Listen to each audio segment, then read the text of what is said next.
Meron akong magiging kumpare ngayon sa birthday ng kanyang anak. Pero itong taong to ay nakahulugan ko ng loob hanggang sa dumating sa point na may nangyayari na sa amin.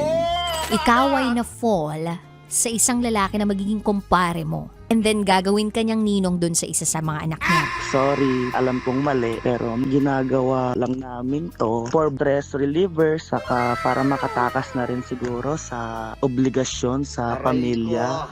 And normally, ano yung mga messages na pinapadala mo sa kanya? Pare, kumain ka na, gano'n.